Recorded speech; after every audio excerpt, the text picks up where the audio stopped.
உலகின் மிக பழமையான இனங்களில் ஒருவர் யாருன்னு கேட்டா அது யாரென்று நீங்க நினைத்தாலும் ஒரு பெயர் மட்டும் பாத்தான் வர்ற வரலாற்றோடு உதிராமல் நிற்குது. யூதர்கள். யூதர்கள் ஒரு மதத்தை சேர்ந்தவர்களா, ஒரு இனத்தவர்களா, ஒரு பாரம்பரிய சமூகமா, அல்லது ஒரு தேஸ் கனவெட்ட மக்கள் கூட்டமா? இதுக்கான பதில் வரலாறில் உள்ளது. இவர்கள் நம்புகிற மதம் யூத மதம். ஒற்றை கடவுளை நம்பும் உலகின் முதல் மதம் பைபிள் எனப்படும் தோரா இவர்களின் துணுத நூல். அபிரகாம், மோசே, டேவிட் இவர்களால் அமைக்கப்பட்ட அடிப்படைகள் இன்று நாம் பார்க்க போகும் வரலாறு. உலகில 3 முக்கிய மதங்களுக்கான மூலநூல கதையா இருக்குது: யூதம், கிறிஸ்தவம் மற்றும் இஸ்லாம்.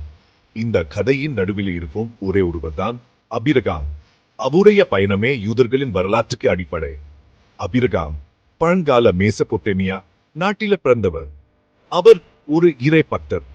தேவன் அவரை அழைச்சபோது தன் குடும்பத்துடன் ஒரே கடவுளை நம்பும் ஒரு புதிய வாழ்க்கையை தொடங்கினார். இது பண்டைய காலத்தில் பல தெய்வங்களை வணங்கும் உலகில் ஒரு புதுமையா இருந்தது. அபிரகாமிடம் தேவன் ஒரு வாக்குறுதி கொடுக்கிறார்: உன் சந்ததிகள் ஒரு பெரிய ஜாதியா மாறுவார்கள், உன் வழியா உலகெங்கும் ஆசீர்வாதம் வரும்.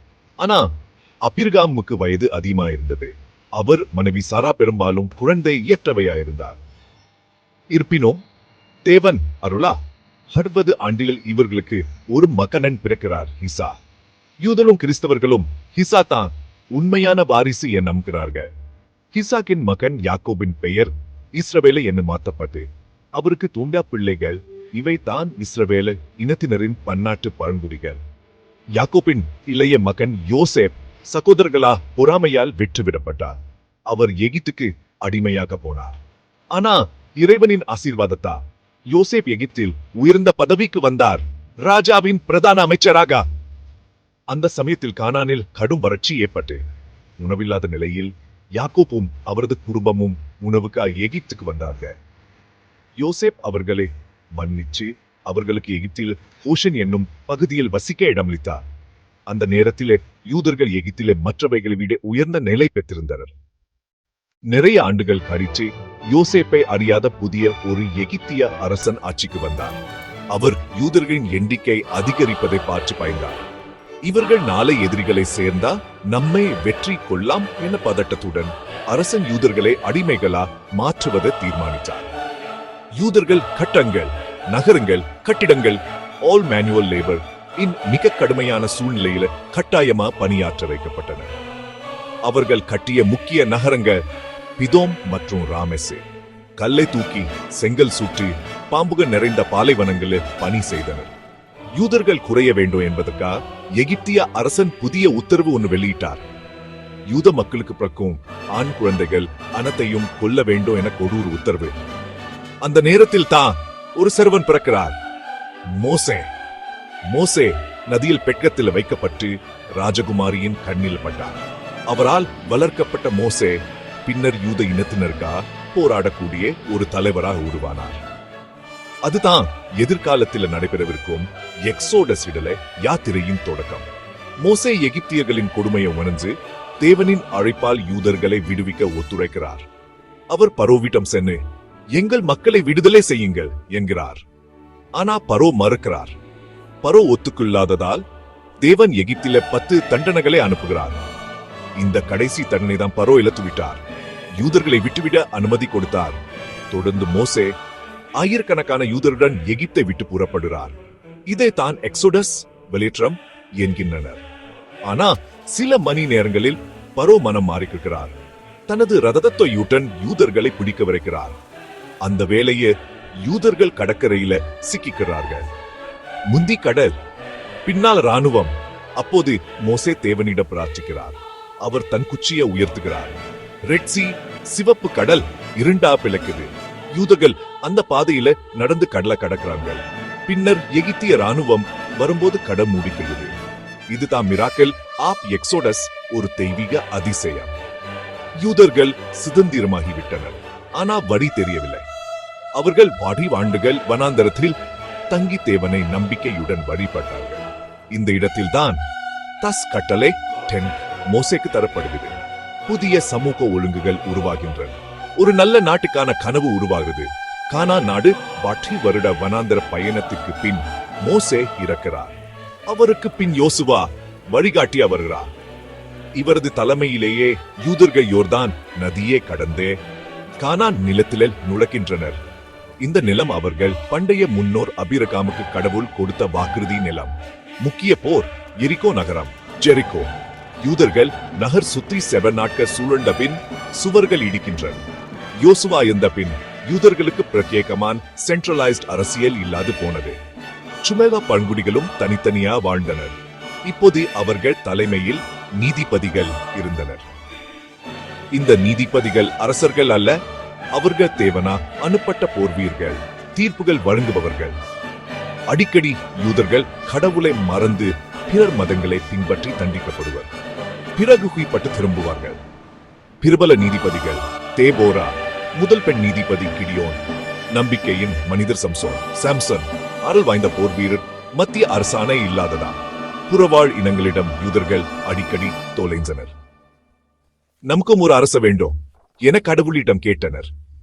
சவுல் முதல் ராஜா சிறந்த வீரன், ஆனா கடவுளுக்கு முழுமையாக நம்பிக்கை இல்லாதவன் கடைசியில் கடவுளால் நிராகரிக்கப்படுகிறார்.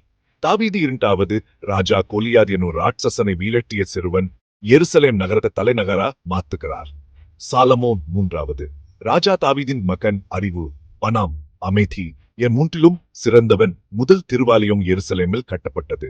சாலமோன் இறந்த பின் மத்தியில கோபம் எழுகிறது. காரணம் அதிக வரிகள், கட்டுப்பாடுகள். இராச்சியம் 2ஆ பிளப்படுகிறது. வடக்கு இராச்சியம் இஸ்ரவேல் 10 பழங்குடிகள் தலைநகர், சமாரியா தெற்கு இராச்சியம் யூதா 2 பழங்குடிகள், யூதா மற்றும் பென்யமின் தலைநகர். எருசலேம் இஸ்ரவேல் இராச்சியம் தொடர்ந்து அசீரியாவிடம் எதிர்ப்பு காட்டிக் கொண்டிருந்தது. 722 BCE அசீரியர்கள் சமாரியாவை கைப்பற்றினார்கள். பின்னர் மக்கள் பலரை அழைத்து சென்று அடிமையாக்கினர். இவர்களே பின்காலங்களில் இழந்த 10 பழங்குடிகள் என அழைக்கப்பட்டனர். இவர்கள் சில காலம் பாபிலோனியரிடம் படைஞ்சிருந்தாலும் பிறு எதிர்த்தனர். 586 BCE பாபிலோனியர் நெபுகட்நேச்சர் தலைமையில் எருசலேமை கைப்பற்றி சாலமோனின் ஆலயத்தை அழித்தனர். ஆயிரக்கணக்கான யூதர்கள் பாபிலோனுக்கு அகதியா கொண்டு செல்லப்பட்டனர். இதைத்தான் பாபிலோனிய அகதிக்கால என்கிறோம். அவர்கள் தங்கள் புனித பூமியை இழந்தனர். ஆலயம் இல்லாத வாழ்க்கை, கடவுள் வழிபாட்டில் அதிர்ச்சியானா. இங்கு தான் பைபிளின் முக்கியமான பாங்கள் எழுதப்பட்டன. அவர்கள் இன அடையாளத்தை எழுதும் ஒரு புதிய கட்டம் தொடங்கியது. 59 BCயில் பெர்சிய அரசர் சேரஸ் மகா பாபிலோனை கைப்பற்றுகிறார். அவர் யூதர்களை மீண்டும் எருசலேமுக்கு திரும்ப அனுமதிக்கிறார். பைபிளில் அவரே தேவனின் கருவி என வர்ணிக்கின்றனர். அவரது ஆணையின் கீழ் யூதர்கள் திரும்பினர். மீண்டும் ஆலய கட்டுமானம் ஆரம்பமானது. இதுதான் 2ஆம் ஆலயம் காலம். அடுத்த அதிர்ச்சி அலெக்சாண்டர் மகாவிடமிருந்து 332 BCE அலெக்சாண்டர் எருசலேமையும் மேற்கு ஆசியாவையும் கைப்பற்றினார். இது தொடக்கம் ஹெலனைசேஷன். கிரேக்க கலாச்சாரம், தங்களது மதம், மொழி, வாழ்க்கை முறைகள் எல்லாம் திணிக்கப்பட்ட யூத மதங்களை அவமதிக்கும் கிரேக்க அரசர்கள் மீது மேக்கப்பி குடும்பம் கிளர்ச்சி செய்து போராடியது. மத்தியாஸ் மற்றும் ஜூடாஸ் மெக்கபி தலைமையில் சிறியதாயிருந்த யூத சேனை பெரிய கிரேக்க சேனையை தோற்கடித்தது. இவர்கள் எருசலேத்தை மீண்டும் கைப்பற்றி ஆலயத்தை தூய்மைப்படுத்தினர். இதுதான் ஹனுக்கா எனும் விழாவாக யூதர்கள் இன்னும் கொண்டாடுகிறார்கள். 63 BCE ரோம பாம்பே எருசலேமில் நுழைகிறார். இது யூதர்களின் சுதந்திரத்துக்கு முடிவான காலம். 66 CE யூதர்கள் ரோமருக்கு எதிராக பெரிய கிளர்ச்சி தொடங்கினர். ஆரம்பத்தில் வெற்றி, எருசலேம் கைப்பற்றி பட்டாசு. ஆனால் 70 CEயில் ரோம சேனா தீட்டஸ் தலைமையில் எருசலேமை கைப்பற்றி 2ஆம் ஆலயத்தை அழித்தனர். ஆயிரக்கணக்கானோர் கொல்லப்பட்டனர். சன்னி கல்லே மட்டும் மீதமுள்ளது.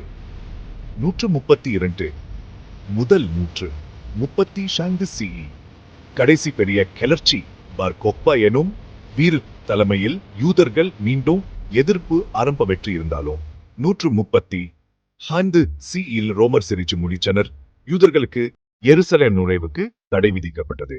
யூதர்கள் உலகம் முழுவதும் புலம்பெயர்ந்தனர். யூதர்கள் 2ஆம் ஆலயம் அடிக்கப்பட்ட பிறகு அவர்கள் அகதிகளாக பல இடங்களில் பறந்து வாழ்ந்தனர். ஆனா இவர்களின் மதம் அழிந்துவிடவில்லை. என்னது டால்முட்? பைபிள் ஸ்தங்கம் மற்றும் உரையாடல்களின் தொகுப்பு 2 வகை. எருசலேம் டால்முட், பாபிலோனிய டால்முட். இந்த காலத்தில் யூதர் பகுத்தறிவுடன் சட்டங்களை விளக்கியார்கள். ரபிகள் என மத குருக்கள் வளர்ந்தனர். சபாக்கள், பன்னாட்டு விவாதங்கள், கலாசார மையங்கள் உருவானது. இது ஒரு அறிவுபூர்வ மறுமலர்ச்சி. அவர்கள் நிலம் இல்லாதவர்கள் என்றாலும் அறிவில் பெரியவர்கள். இப்போது நம்மை கொண்டு செல்ல போறோம். அண்டலூசியா என முஸ்லிம் ஆட்சிக்குட்பட்ட ஸ்பெயின் பகுதியில் 711 CE முஸ்லிம் இஸ்லாமியர்கள் ஸ்பெயின் நாட்டை கைப்பற்றினர். அவர்கள் கீழ் யூதர்கள் மத சுதந்திரம், கல்வி, கலாச்சாரம் ஆகியவற்றில் வளர்த்தனர். இதுதான் யூத போக்காலம் என அழைக்கப்படுது. மோசே மைமோனிடிஸ் புகழ் பெற்ற மருத்துவ விஞ்ஞானியும் தத்துவ ஞானியும் யூதர்கள். அரசாங்கங்களில் அமைச்சர், மருத்துவர், மத நிபுணர், கவிஞராக்கியோர் வழங்கினர். அரபு மொழியில் யூத புத்தகங்கள் எழுதப்பட்டன. மதங்களுக்கு இடையிலான அறிவு பரிமாற்றம். இப்போது நம்மை மிகவும் இருட்டான காலத்துக்கு அழைத்து செல்கிறோம். குருசேடுகள். இந்த காலம் யூதர்களுக்கான ஒரு வெளியங்காட்டு பேரழிவு போன்று இருந்தது. 1096 சீக்கிரித்த இராஜாக்கள் மற்றும் வத்திக்கான் தலைமையில் ஜெருசலேத்தை முஸ்லிம்களிடம் இருந்து மீட்க ஆரம்பிச்ச போர்களானா அவை யூதர்களுக்கும் கொடூரமான தாக்கங்களை ஏற்படுத்தின. ஜெர்மனி, பிரான்ஸ் போன்ற நாடுகளில் உள்ள யூத கிராமங்கள் எரிக்கப்பட்டன. யூதர்கள் கிறிஸ்துவை கொண்டவர்கள் என குற்றம் சாட்டப்பட்டனர். பெண்கள், குழந்தைகள் வரை பொதுமடங்களில் சுடப்பட்டனர், வெட்டப்பட்டனர். யூதர்கள் 1066 நோர்மங்கள் ஆட்சி நேரத்தில் அங்கிலாந்து வந்தனர். இறுதியில் கிங் எட்வர்ட் 1290 யூதர்களை முழுமையாக நாட்டை விட்டு வெளியேற்றினார். 380 வருடங்கள் யூதர்களுக்கு அங்கிலாந்து தடை செய்யப்பட்டது. 14ஆம் நூற்றாண்டு ஸ்பெயின் பிரமதத்தோடு ஒத்துழைப்பு இருந்த காலம் முடிவுக்கு வந்தது. 1391 CE தீவிரவாத பிரச்சாரம் காரணமாக செவில், கோர்டோபா, தொலேதோ உள்ளிட்ட நகரங்களில் யூதர்கள் மீது பயங்கரமான படுகொலைகள் நடந்தன. 1816 இத்தாலியில் உள்ள வெனிஸ் நகரம் உலகில் முதல் முறையாக யூதர்களுக்கு தனியான குடியிருப்பு பகுதியை உருவாக்கியது. இதுவே கேட்டோ எனும் சொல் தோன்றிய இடம். யூதர்கள் தினம் முழுவதும் இரும்பு கதவுகளுக்குள் பூட்டி வைக்கப்பட்டனர். 26 மணிக்கு பின்னர் வெளியே செல்ல முடியாது. தனிப்பட்ட பள்ளி, சந்தை, சின்ன ஆலயங்கள் இருந்தன.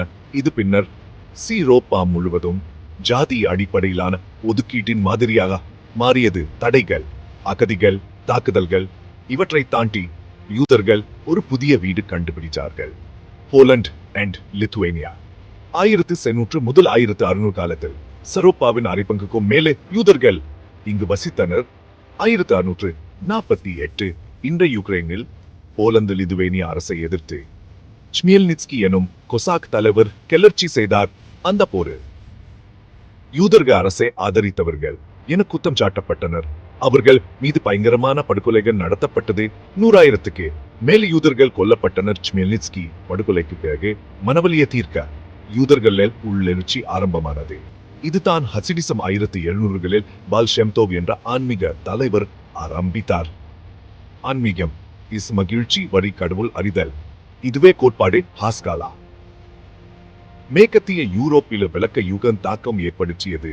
யூதர்கள் மொழி, விஞ்ஞானம், கலாசாரம் போன்றவற்றில் சேர ஆரம்பித்தனர். 2 இயக்கங்களும் யூத உலகத்தை இரு திசையில் நகர்ச்சின. ஒரு பக்கம் ஆன்மீகம், மற்றொரு பக்கம் அறிவியல். 1791 ரஷ்ய அரசர் கேத்ரின் தி கிரேட் ஒரு கட்டுப்பாடான பகுதியை உருவாக்கினார். பேல் ஆஃப் செட்டில்மெண்ட். யூதர்கள் வாழ அனுமதிக்கப்பட்ட ஒரே பகுதி. இங்கு மட்டுமே யூதர்கள் குடியேற முடிந்தது. இன்பேட் போர் பட்டி வரல. ரஷ்ய அரசர் சார் அலெக்சாண்டர் II வெடிகுண்டு தாக்குதலில் கொல்லப்பட்டதும் யூதர்களுக்கே குற்றம் சாட்டப்பட்டது. அதன் விளைவா பல நகரங்களில் அரச அனுமதியுடன் யூதர்களுக்கு எதிராக போக்ரோம்ஸ், பொதுப்பொருளைகள் நடந்தன. சொத்துகள் எரிக்கப்பட்டன. பெண்கள் பாலியல் வன்கொடுமைக்கு உள்ளானார்கள். ஒவ்வொரு தற்காலிக அரசியல் மாற்றத்திலும் யூதர்கள் குறிவைக்கப்பட்டனர். மிகவும் தாக்கம் பெற்ற நாடுகள் ரஷ்யா, உக்ரைன், போலந்து. இதனால் 3 லட்சத்துக்கும் மேற்பட்ட யூதர்கள் அமெரிக்கா, இஸ்ரேல், லண்டன் போன்ற இடங்களுக்கு இடம்பெயர்ந்தனர். முதல் உலக போர் நடக்கும்போது பிரிட்டன் வெளியிட்டது ஒரு வரலாற்று மாத்த கடிதம், பால்ஃபோர் டெக்ளரேஷன். அதில் கூறப்பட்டது, பாலஸ்தீனிலே யூதர்களுக்கான தேசிய இல்லம் அமைக்க பிரிட்டன் ஆதரிக்கிறது. இதன் மூலம் சயோனிஸ்ட் இயக்கம் முறையாக சட்ட அடிப்படை பெற்றது. ஆனால் இதே காலத்தில் அரபுகளுக்கும் ஒப்பந்தம் கொடுக்கப்பட்டது. எதிர்கால விவாதத்தின் விதை இதுதான் இஸ்ரேல் உருவாக்கும் பாதைக்கு ஓர் அதிகாரப்பூர்வ துவக்கம். முதல் வரை அலியா எனப்படும் பல இடம்பெயர்வு அலைகள் பாலஸ்தீனுக்கு நடந்த. யூதர்கள் பாலஸ்தீனில் நிலம் வாங்கினர், விவசாயம் செய்தனர், பள்ளிகள், மருத்துவமனைகள், ராணுவ பயிற்சி நிலையங்கள் உருவாகின. பலர் ஹோலோகாஸ்ட் காரணமா பாலஸ்தீனுக்கு தப்பினர். பிரச்சனைகள், நிவேதனமில்லா குடியேற்றம், பிரிட்டன் கட்டுப்பாடு, அரபு யூத மோதல்கள் இதுதான் சோடியேட்டல் இஸ்ரேல் உருவாகும் அடிச்சலம். 1933 அடாலப் ஹிட்லர் ஜெர்மனியின் அதிபராக வந்தார். அவரின் நாசி கொள்கை ஜெர்மனி மக்களை சுத்த இனமா மாற்ற வேண்டும் என்பதுதான். யூதர்களின் நிலை நடுவன் பள்ளிகள், பணிகள், மருத்துவம் போன்ற இடங்களில் யூதர்கள் தடுக்கப்பட்டனர். 1935 நியூரம்பெர் சட்டங்கள். யூதர்கள் சமூகத்தின் புரிக்கப்பட வேண்டும் என்ன சட்டங்கள். 1938 கிறிஸ்டல் நாக்ட் யூதர் கடைகள், ஆலயங்கள், வீடுகள் அழிக்கப்பட்டார். இது தொடக்கத்தான். பின்னர் ஹிட்லரின் திட்டம் ஃபைனல் சொல்யூஷன். யூத இனத்தை முழுவதுமா அழிக்க வேண்டும். கொலையாளி முகாம்கள், concentration death camps, Auschwitz, ட்ரெப்லிங்கா, சோபிபோர், Bergen பெல்சன். மக்கள் காய்ச்சல், வேலை, பசியா சாகவில்லை. கேஸ் சேம்பர்ஸ் மூலம் ஆயிரக்கணக்கானோர் சுடப்பட்டனர். புள்ளி விவரம்: X மில்லியன் யூதர்கள் கொல்லப்பட்டனர். இதில் 1.5 மில்லியன் குழந்தைகள். 1945 இரண்டாம் உலகப் போர் முடிந்தது. முழு உலகமும் ஹோலோகாஸ்ட் தேதிக்காக அதிர்ச்சியில் இருந்தது. யூதர்கள் நாட்டவர்கள் பாலஸ்தீனில் ஒரு தீர்வு தேட ஆரம்பிச்சது. யூதர்கள் 2000 வருடங்களா காத்திருந்த வார்த்தையை கேட்டனர். மன்னோ நாட்டோ உங்களுக்கே. போர்மே சோட்டிமைட் டேவிட் பென் குரியான் யூத ஆட்சிக்குழு தலைவர் இயல்பான குரலில் அறிவிச்சார். இந்நாளில இஸ்ரேல் எனும் யூத தேசம் உருவாக்கப்படுகிறது. கடைசி பிரிட்டிஷ் படை வெளியேறியது. தெல் அவீவ் நகரத்தில் இஸ்ரேலிய கொடி ஏற்றப்பட்டது. மக்களில் கண்ணீர், சந்தோஷம் கலந்து குரல் எழுந்தது. ஆனால் அதே நாளிலிருந்து அரபு நாடுடன் போர் துவங்கியது. ஈகிப்து, ஜோர்டான், சிரியா, ஈராக், லெபனான் அனைத்தும் இஸ்ரேலுக்கு எதிராக படையெடுத்தன. ஆனா இஸ்ரேல துடிப்பா இருந்தது, தயாராக இருந்தது.